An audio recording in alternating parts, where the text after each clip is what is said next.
de personnes infectées dès le 10 mars.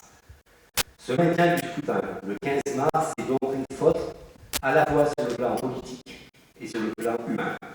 Je comprends les Portoises et les Portois qui ne sont pas allés voter. Beaucoup ont eu peur d'être contaminés. La position des élus de porte citoyenne ne remet pas en cause la régularité du scrutin, mais sa sincérité. Nous ne sommes pas d'hommes perdants. Dans notre refus de vote, nous voulons poser, au vu des éléments que je viens d'énoncer, la pertinence d'une QPC, question prioritaire constitutionnelle, qui, à la suite d'une saisine du Conseil constitutionnel par le Conseil d'État, pouvait décider d'annuler la loi qui a permis le maintien du premier tour. Nous n'en sommes évidemment pas là, mais la question a tout de même le mérite d'être posée. Le champ des possibles reste donc ouvert. Les élus de porte citoyenne participent aux propositions municipales. Vous le savez, nous n'avons pas l'habitude de mettre de côté nos convictions, qui sont des engagements de gauche au service du bien commun de nos concitoyens. Les renoncements et les opportunismes sont dans l'air du temps.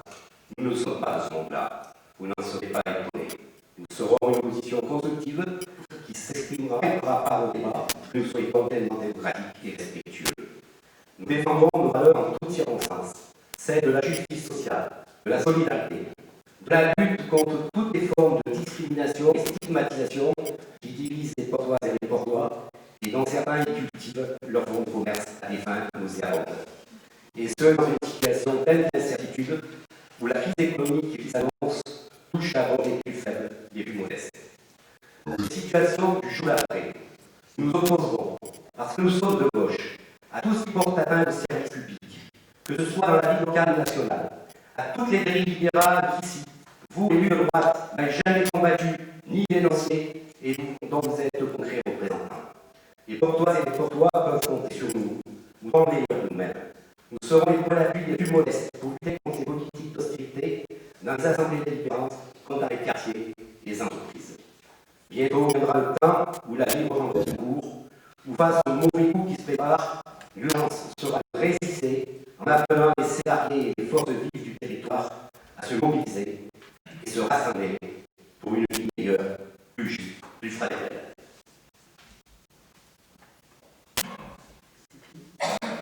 Daniel,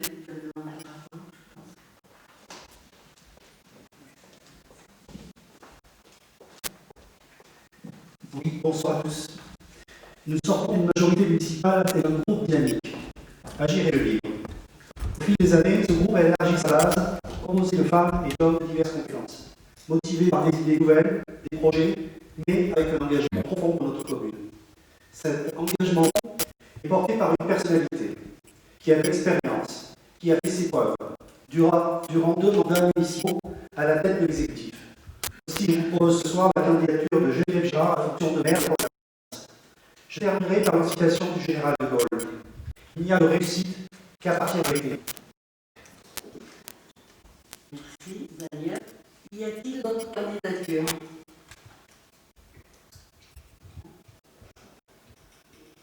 Donc, je vais vérifier les candidats déclarés. Vous avez dans vos pochettes des bulletins de vote. Je vous invite à voter en en remettre un par un votre bulletin dans l'urne posée sur la table. Devant moi, un par un.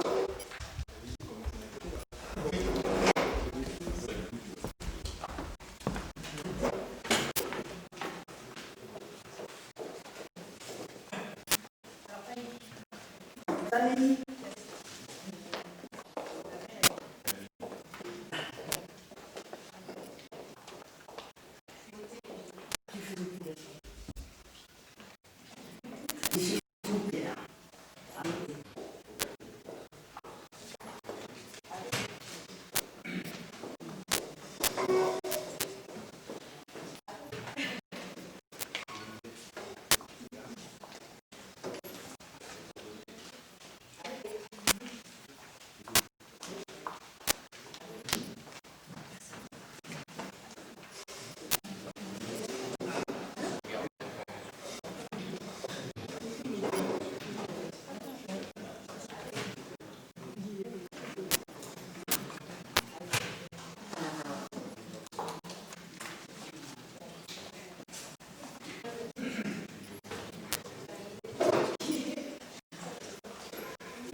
Merci.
Il y a eu 2 langues. Je suis particulièrement fière de Geneviève Girard, maire de Port-les-Valences.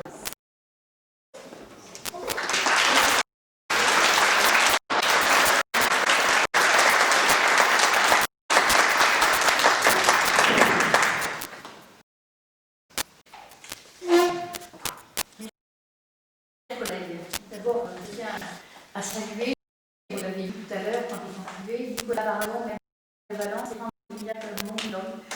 Du conseil départemental.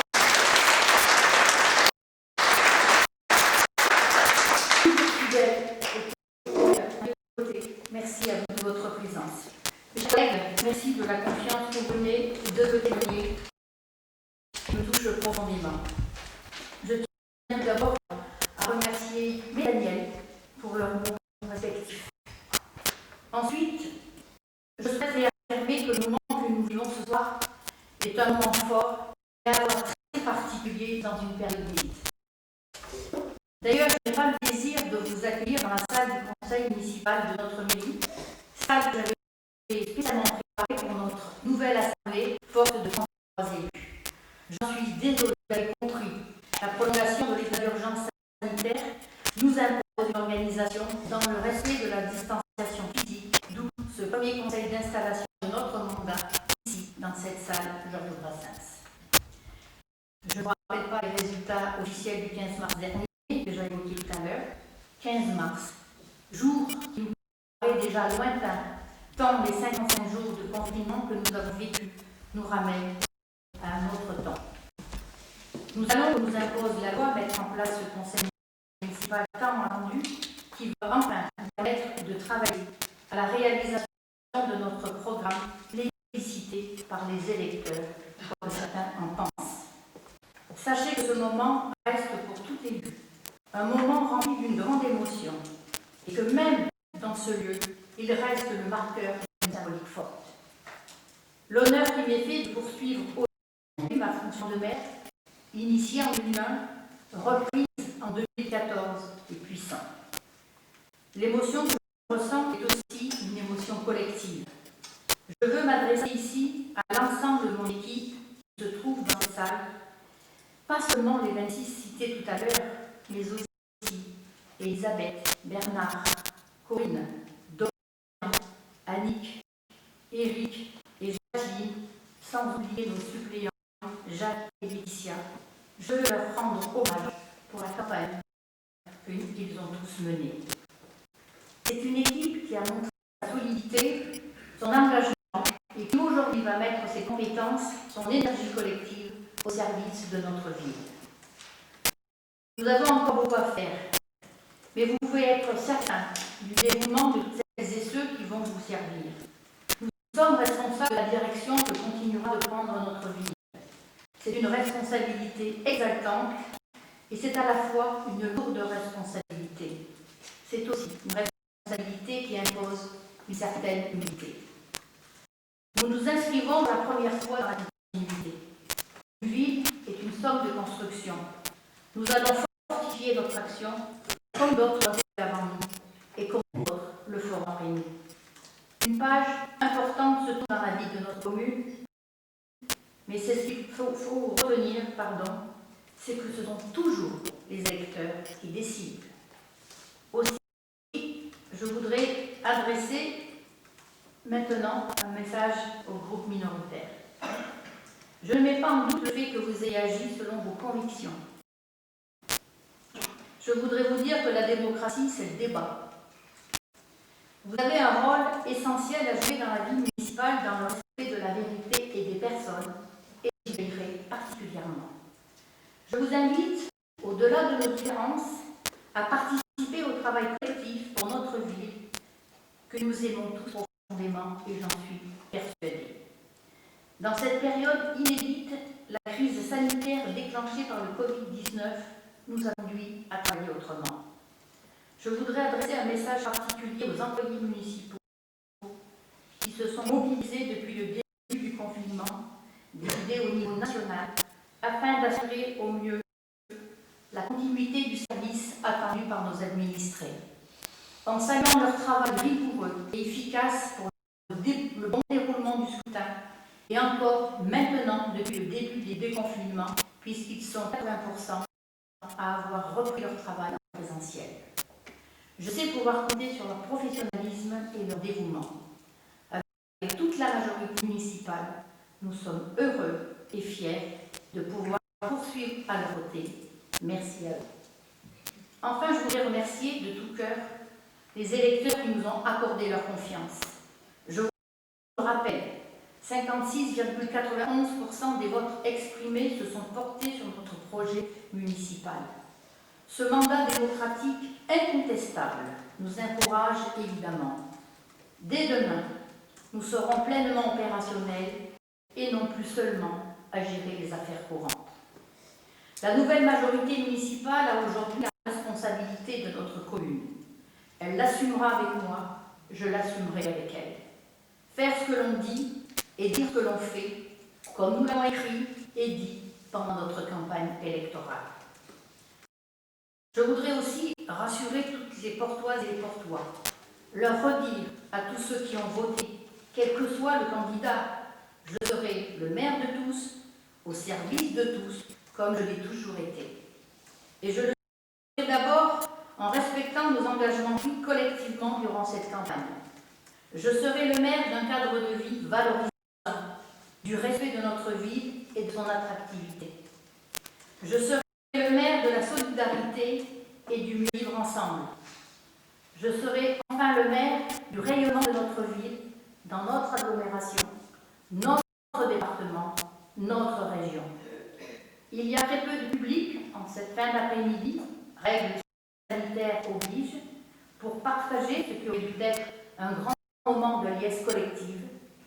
Ce sera simplement un moment rempli de joie, mais aussi de gravité, en pensant à toutes les victimes de cette pandémie. Enfin, j'adresse mes derniers mots à celles et ceux qui vont désormais exercer à mes côtés les responsabilités municipales. La mairie, c'est le visage de la République dans une ville. C'est le lieu où flotte son drapeau et où est inscrite sa devise. Liberté, égalité, fraternité. Chacun d'entre nous est depuis le 15 mars, mais plus précisément depuis ce soir, date de prise de fonction des élus, un représentant de cette République avec ses lois et ses valeurs fondamentales. C'est une belle et grande responsabilité. N'oublions jamais que nous avons été élus pour la servir et nous serons dignes de la confiance qu'ont placée en nous les électeurs de Portée-les-Valences. Merci.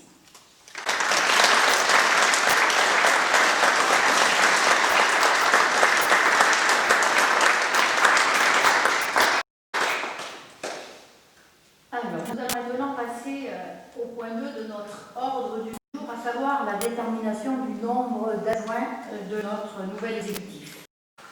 Alors, comme a été stipulé dans votre note de synthèse, notre commune peut disposer d'un effectif de 9 adjoints maximum, soit 30% de l'effectif global, dans un souci de maîtriser les charges de fonctionnement de notre collectivité. Et comme on s'y est engagé aussi pendant cette campagne électorale, je vous propose de laisser l'exécutif municipal à 8 adjoints. Par cette décision, c'est déjà une économie globale de 12% des indemnités que nous réalisons, puisque c'est le nombre d'adjoints qui détermine l'enveloppe globale à répartir que nous aborderons tout à l'heure. Est-ce qu'il y a des observations sur cette délibération? Monsieur Trappier. Refus de vote de votre groupe. Bien, donc je passe aux voix s'il n'y a pas d'observation. Qui est contre? Qui s'abstient? Deux abstentions, donc 26 pour, adopté à l'unanimité. L'élection des adjoints. Donc, les adjoints sont élus au scrutin secret, comme le maire vient de le faire à l'instant. La liste des élus doit être paritaire et obligatoirement présentée alternativement d'un homme et d'une femme. Donc vous avez dans votre petite pochette verte une liste composée de 8 noms. Le premier adjoint sera Daniel Bouzon, qui aura en charge de l'économie, l'écologie et l'emploi. La deuxième adjointe, Suzanne Brault, qui aura en charge les finances, le personnel et l'état civil. Le troisième adjoint, Lévian Chambonnet, qui aura en charge la culture, les animations et la communication. Quatrième adjointe, Stéphane Louzé au sport. Cinquième adjoint, Antoine Tokalinski à l'urbanisme. Sixième adjointe, Saline Tolène aux affaires sociales et au logement. Septième adjoint, Patrick Groupière à la sécurité publique. Et huitième adjoint, Corinne Arsac à l'enseignement et à la petite enfance et à la jeunesse. Est-ce qu'il y a d'autres listes proposées? Pas d'autres listes. Donc je vous propose de voter, comme on vient de le faire à l'instant. Alors Fanny va rester assesseur chaque fois qu'on en aura besoin, plus ou moins.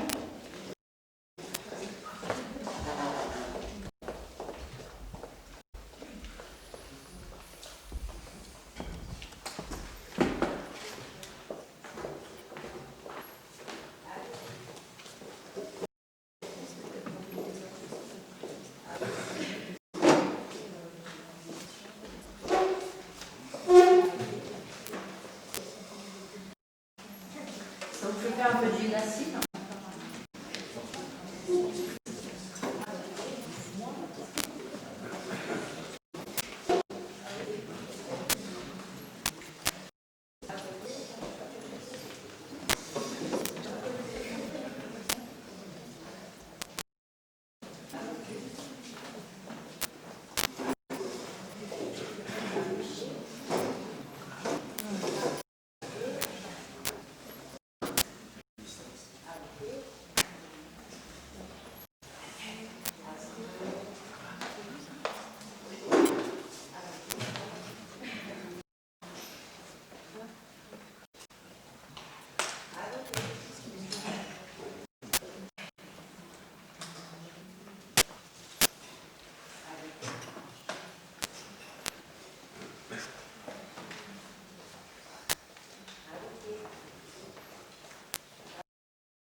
Alors, Daniel, encore un petit peu de travail.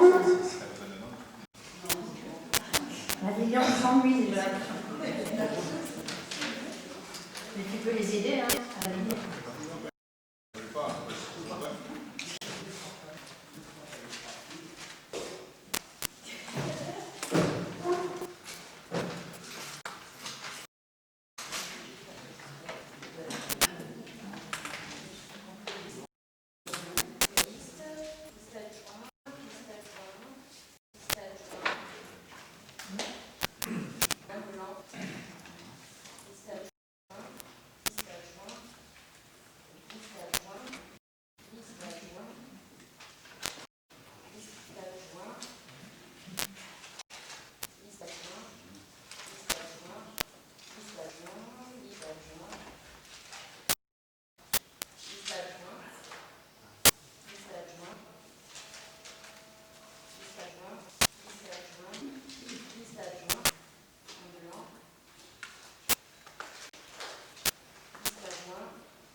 Donc, sont élus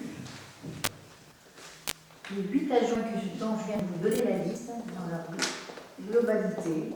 Donc, merci, merci à eux de les avoir.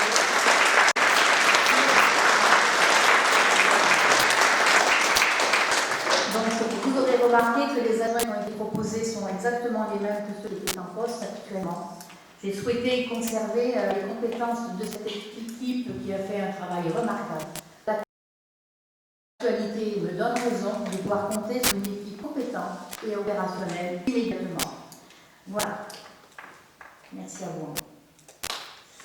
Alors maintenant, je vais vous faire la lecture de la charte de l'élu local dont vous a parlé Daniel tout à l'heure. La loi numéro 2015-366 du 31 mars 2015 a prévu que lors de la première réunion du conseil municipal, immédiatement après l'élection du maire et des adjoints, le nouveau maire doit donner lecture de charte de l'élu local prévue à l'article L. 1111-1-1 du Code général des collectivités territoriales. En son point 1, l'élu local exerce ses fonctions avec impartialité, diligence, dignité, probité et intégrité. Dans l'exercice de son mandat, l'élu local poursuit le seul intérêt général à l'exclusion de tout intérêt qui lui soit personnel, directement ou indirectement, ou de tout autre intérêt particulier. L'élu local veille à prévenir ou à faire cesser immédiatement tout conflit d'intérêts lorsque ses intérêts personnels sont en cause dans les affaires soumises à l'organe délibérant dont il est membre. L'élu local s'engage à les faire connaître avant le débat et le vote. L'élu local s'engage à ne pas utiliser les ressources et les moyens mis à sa disposition pour l'exercice de son mandat ou de ses fonctions à d'autres fins. Dans l'exercice de ses fonctions, l'élu local s'abstient de prendre des mesures accordant un avantage personnel ou professionnel futur après la cessation de son mandat et de ses fonctions. L'élu local participe avec assiduité aux réunions de l'organe délibérant et des instances au sein desquelles il a été désigné. Issu du suffrage universel, l'élu local est et reste responsable de ses actes pour la durée de son mandat devant l'ensemble des citoyens de la collectivité territoriale à qui il rend compte des actes et décisions pris dans le cadre de ses fonctions. Alors, ça ne se vote pas, c'est simplement une information. On va maintenant passer au point numéro 5, l'indemnité de fonction des élus. Donc, comme je vous l'ai dit tout à l'heure, l'indemnité de fonction dépend déjà de plusieurs facteurs. Le premier point, c'est l'indice brut terminal de la fonction publique, la strate de la population de la commune, pour la note plus de 10 000 habitants, et également le nombre d'adjoints que nous avons fixé à 8.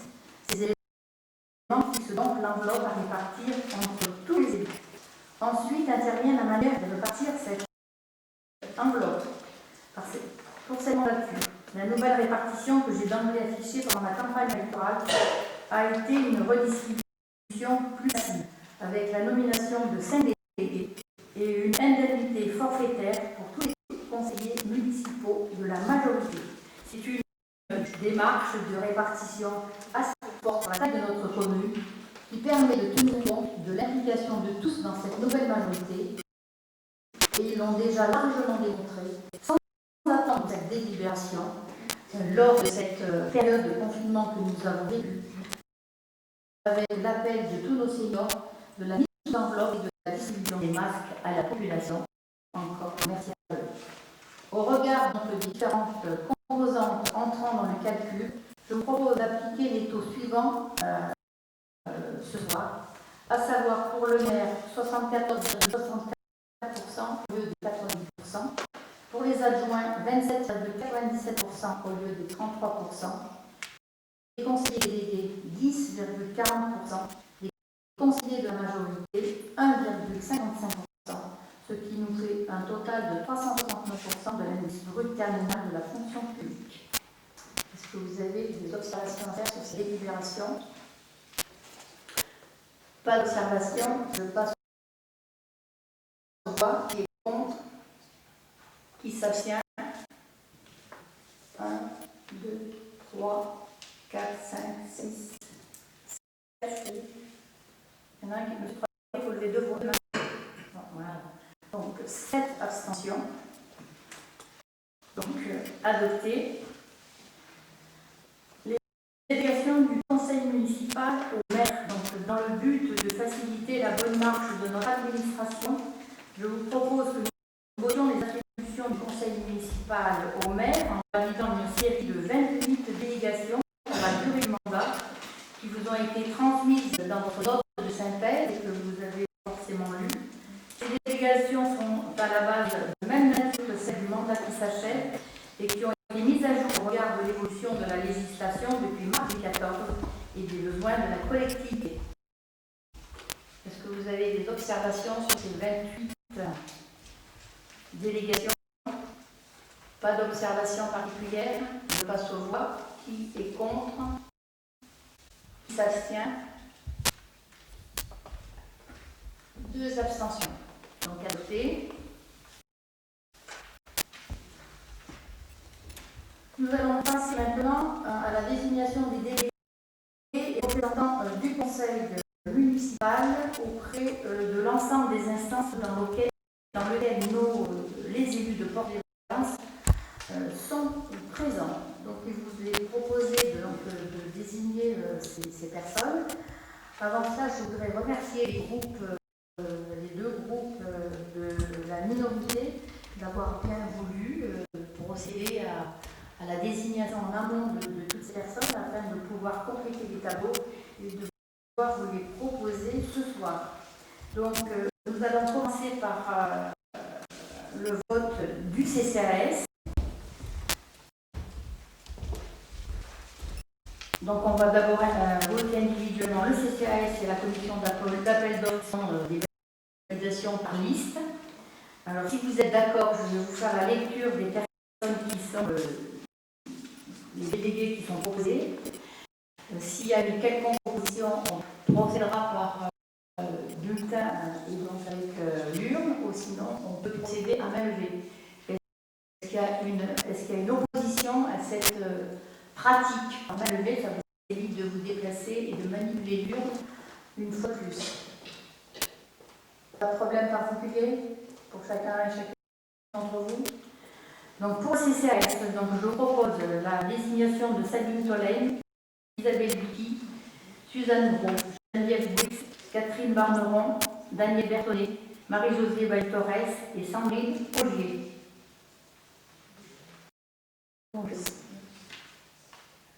Donc ça, il s'agit des délégués du conseil municipal. municipal. Elle reviendra plus tard les autres désignations sur proposition du maire et des associations représentatives. Est-ce qu'il y a des observations? Est-ce qu'il y a des sur cette proposition? Donc je vais passer aux voix. Qui est contre? Qui s'abstient? Donc adopté à l'unanimité. Merci à vous, mesdames. La commission d'appel d'offres qui est constituée de 5 titulaires et 5 suppléants, donc on ne peut pas modifier le nombre. Donc c'est également une liste qui est proposée. Donc en termes pour les titulaires, je vous propose Antonin Kozulski, Jean-Louis Sinclair, Philippe Millot, Luc Charpentier, Pierre Trappier. Pour les suppléants, Laurent Péméan, Suzanne Gros, Stéphanie Houzé, Sabine Tollet, Claude Lily. Est-ce que vous avez des observations à ces désignations? Pas d'observation, donc je passe au vote. Qui est contre? Personne. Qui s'abstient? Personne. Donc adopté à l'unanimité. Je vous remercie. Alors, en ce qui concerne les autres désignations, la commission des impôts directs. Donc on a 8 commissaires titulaires et 8 commissaires suppléants qui seront désignés par la suite au directeur des services fiscaux sur proposition du conseil municipal. Suzanne Gros, Sabine Tollet, Patrick Groupière, Jean-Louis Sinclair, Michel Berne, Sylvie Deloche, Alain Simon et Claude Lily. Alors je vais me permettre, comme vous avez, on est quand même toutes les désignations que vous avez validées et que j'ai repris dans les tableaux, je vais vous faire toute la lecture et on passera au vote dans la globalité, ça ne vous ennuie pas? Vous avez le tableau, vous pouvez suivre en même temps que moi. Comité technique, 5 titulaires, 5 suppléants. Titulaires, Suzanne Gros, Corinne Arsac, Isabelle Vicky, Sylvie Deloche, Patrick Gropierre. Suppléants, Philippe Millot, Jean-Louis Sinclair, Antonin Kozulski, Daniel Bousson, Geneviève Bouix. CHSCT, 3 titulaires, 3 suppléants. Titulaires, Suzanne Gros, Corinne Arsac, Patrick Gropierre. Suppléant, Philippe Millot, Jean-Louis Sinclair, Geneviève Bouix. Le CNAS, 1 représentant, Suzanne Gros.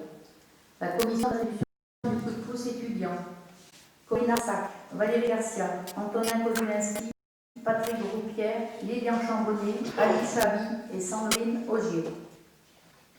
Les conseils d'école, un conseiller par école, Anatole France, Sabine Tollen, Joliot-Curie, Corinne Arsac. Maternelle Pasteur, Jean-Louis Sinclair. Fernand Léger, Isabelle Vicky. Maternelle Voltaire, Fanny Limonville. Primaire Voltaire, Suzanne Gros. Et Jean Moulin, Suzanne Gros.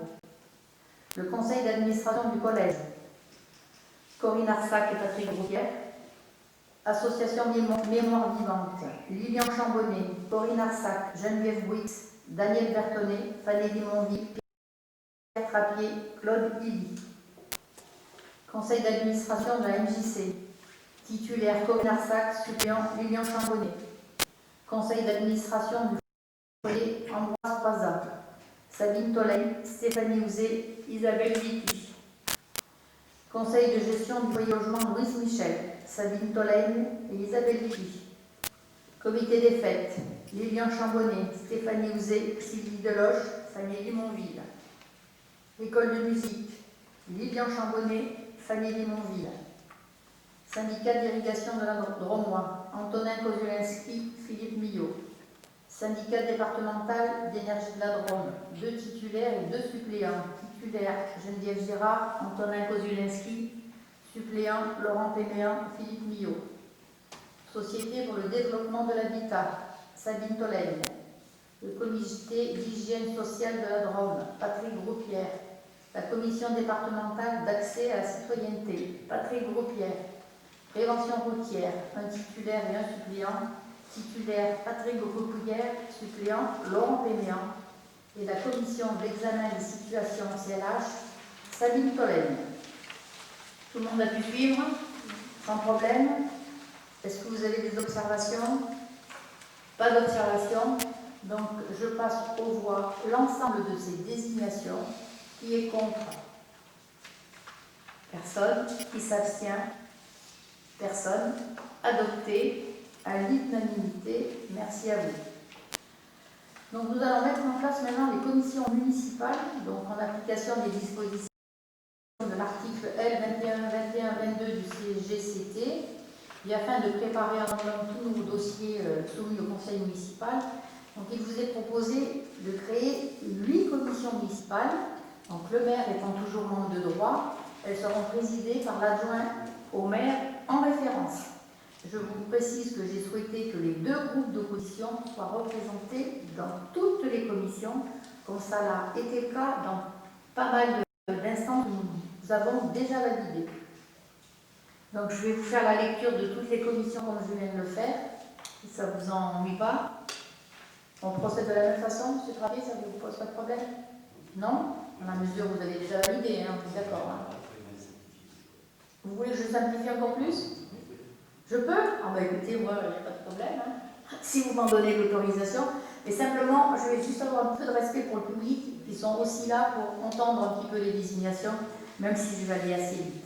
Donc l'économie environnement, vice-président Daniel Grousson, membre Bastien Fargeau, Laurent Péméan, Antonin Kozulinski, Suzanne Brault, Michel Berne, Valérie Garcia, Marie-Renée Avon, Pierre Trappier, Claude Guilly. Finances et personnel, vice-présidente Suzanne Brault, membres Stéphanie Houzé, Isabelle Vicky, Catherine Barneron, Lilian Chambonnet, Laurent Péméan, Patrick Groupière, Daniel Grousson, Annie Pagès et Claude Illy. C'est Agnès, pardon. J'ai que le mot, excusez-moi. Agnès. Culture, animation, communication. Vice-président Lilian Chambonnet. Membres Sylvie Deloche, Philippe Millot, Geneviève Bouix, Sabine Tolègne, Stéphanie Houzé, Jérémy Fernandez, Fanny Monville, Agnès Alain Sivan et Sandrine Augier. Sport et vie associative. Vice-présidente Stéphanie Houzé. Membre Valérie Garcia, Jean-Louis Sinclair, Corinne Arsac, Lilian Chambonnet, Sylvie Deloche, Guy Le Drogo, Fanny Monville, Alain Sivan, Sandrine Augier. Urbanisme, voirie, réseau. Vice-président Antonin Kozulinski. Membres Philippe Millot, Jean-Louis Sinclair, Luc Charpentier, Laurent Péméan, Valérie Garcia, Jérémy Fernandez, Bastien Fargeau, Pierre Trappier, Claude Guilly. Affaires sociales, vice-présidente Sabine Tolègne. Membres Isabelle Vicky, Suzanne Brault, Geneviève Bouix, Daniel Bertonnet, Catherine Barneron, Dimitri Delègue, Marie-Renée Avon, Marie-Josée Bayou-Torres, Sandrine Augier. Sécurité publique, vice-président Patrick Groupière, membre Philippe Millot, Antonin Kozulinski, Luc Charpentier, Isabelle Vicky, Guy Le Drogo, Michel Berne, Corinne Arsac, Alain Sivan, Claude Illy. Enfin, enseignement jeunesse, vice-présidente Corinne Arsac, membre Patrick Groupière, Dimitri Delègue, Stéphanie Houzé, Daniel Bertonnet, Sabine Tolègne, Bastien Fargeau, Daniel Grousson, Alicia Ali et Sandrine Augier. Est-ce que tout le monde s'est retrouvé dans toutes ces désignations? Il n'y a pas eu d'erreur? Donc je passe aux voix. Qui est contre? Qui s'abstient? Adopté à l'unanimité. Et maintenant, il nous reste les commissions extra-municipales. Je vous propose d'en créer 3 qui sont ouvertes aux commissions, aux personnalités extérieures de notre conseil sur les thématiques suivantes. Le comité de jumelage, qui sera présidé par Sylvie Deloche. Elle sera composée des membres de la commission culture, animation et communication, donc les mêmes qu'on vient de valider à l'instant, et élargie aux familles d'accueil. Le conseil de la vie associative, qui sera présidé par Stéphanie Houzé, qui est composé des membres de la commission sport et vie associative, et qui sera élargi à un représentant par association portoise. Et enfin, la commission handicap et accessibilité, qui est présidée par Antonin Kozulinski, qui est composée des membres de la commission urbanisme, voirie et réseau, et qui sera élargie aux associations concernées. Y a-t-il des remarques? Pas de remarques. Je passe aux voix. Qui est contre? Qui s'abstient? Adopté à l'unanimité. Et je vous remercie, que c'était le dernier point de notre ordre du jour. Donc, 55 minutes, c'est très bien. Vous savez que le premier conseil municipal, c'est un conseil assez bref malgré tout, puisqu'il ne sert qu'à ses désignations. Donc le prochain, malgré tout, devrait intervenir.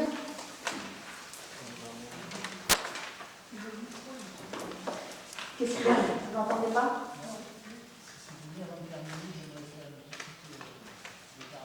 D'accord, je vais terminer.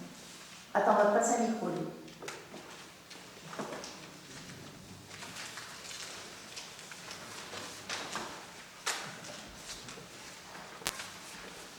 Mesdames, Messieurs, chers collègues, je tiens personnellement à effectuer plusieurs remerciements ce soir.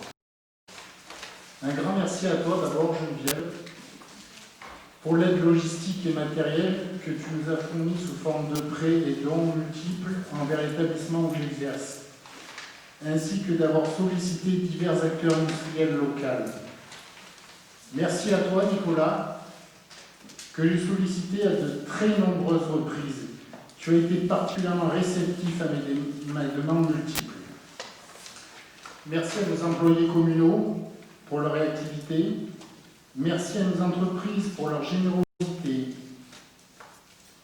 Excusez-moi, je suis un peu ému, donc je recommence. Merci à toutes nos entreprises pour leur générosité. Elles nous ont permis d'effectuer notre métier avec un maximum de protection et de sécurité pendant ces semaines particulièrement difficiles. Merci à nos commerces, ils nous ont apporté quotidiennement une multitude de petits plus qui font le plus grand bien au moral. Merci à tous ceux qui, par leur soutien, leurs attentions, ont contribué à améliorer nos longues et éprouvantes journées pendant cette période de crise sanitaire. Voilà, j'en ai terminé. Merci.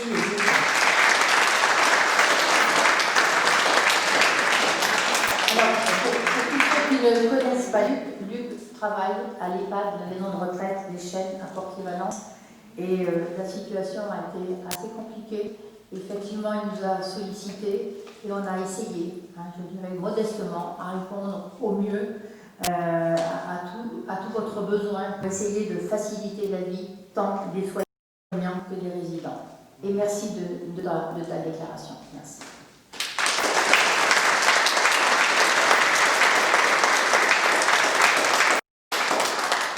Alors, donc, comme je vous l'ai dit, notre ordre du jour est épuisé pour ce soir. Alors, vous aurez bien compris qu'on ne peut pas faire la fête, il n'y a pas d'apéritif, il n'y a rien du tout.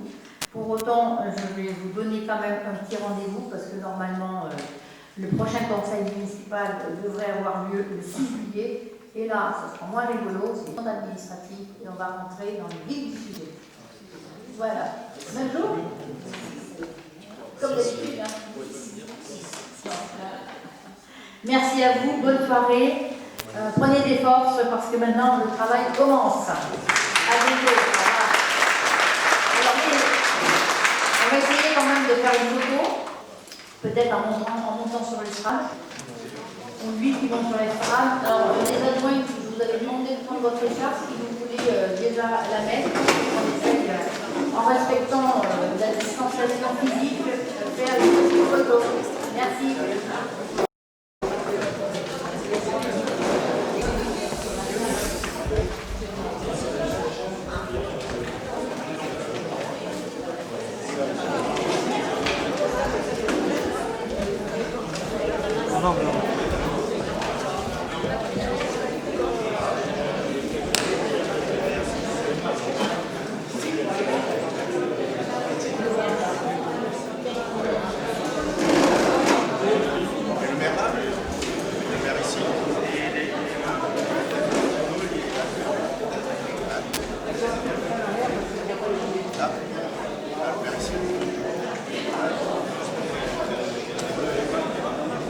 Peut-être une rangée de femmes.